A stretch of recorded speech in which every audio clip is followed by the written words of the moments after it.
Hi, guys. Welcome to another segment of Esteemable Acts Wednesdays with me, Francine.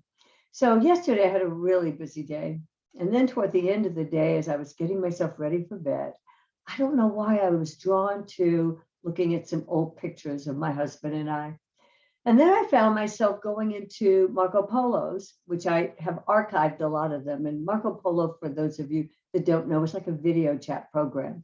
It's like sending a text or sending a chat, except you're doing it as a video. So it's really cool. I mean, you get to see the person, and it's not like FaceTime where it's real time. Someone can record a video and you can see it the next day, or in this case, you can archive it and save them.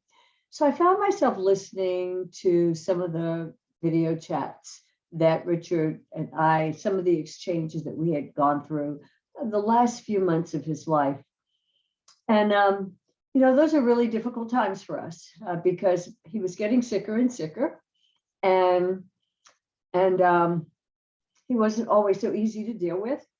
And I wasn't always so easy to deal with because I was dealing with having to manage all of the family affairs.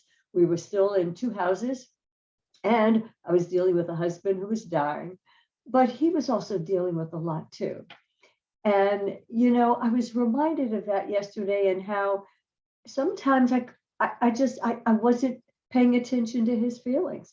I was so caught up in me, what I was feeling, that there were times when I forgot that my husband was not only dealing with dying, because that's what was happening, but he was dealing with, he had just lost his sister. She had died of cancer. He almost died like the year before.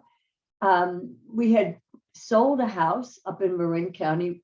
We were in the process of selling the house. So he was having to let go of a house that he had had for decades.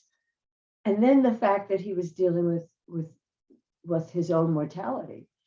And so as I was listening to those Marco Polos, I just felt so sad, and I felt guilty in a way that, I wished I would have paid more attention. I wished I would have been there a little bit more, and I was there in terms of taking care of things that needed to be done. I mean, I think my husband was grateful he was married to a left brainer, because honestly, everything that needed to be done, I got it done. I crossed all my T's, I dotted all my I's. I mean, I made sure stuff was taken care of. But in the process of being that doer, sometimes I lost sight of the feelings that he was experiencing.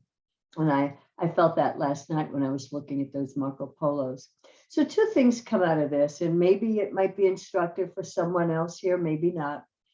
Number one, I gave myself really an opportunity to feel those feelings last night.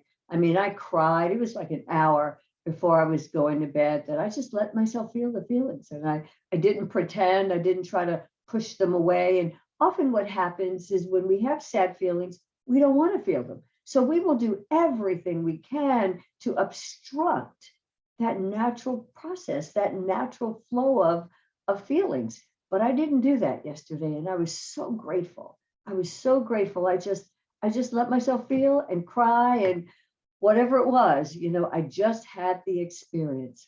But the other thing that I realized that came up for me was how I could have nonetheless done something differently. And while I can't change that because Richard's gone, I can use that as an instruction for the next time, just even if it's with a friend, to pay more attention, to listen, to stop and listen to them, and not just let it be about me and how I'm feeling, but to stop and listen.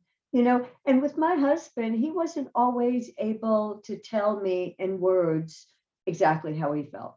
It's an interesting thing. Richard was a therapist and he could help other people do that, but he wasn't always so good.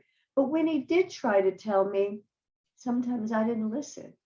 And so, again, I'm grateful I had those feelings. I'm grateful I felt them. I have lots of memories of my being with him for almost 24 years. I mean, he was the best thing that ever happened to me in terms of a mate. Well, number one, he's the healthiest relationship I ever had. And I think just what comes out of today is two things. Again, Don't hide your feelings, whatever they are. But secondly, stop and smell the roses around you. If there's a loved one that you have, that you really care about, take the time to listen because you never know when they might not be here. Okay, until next time, I'm Francine, and this is Esteemable Acts Wednesdays with me. Bye bye.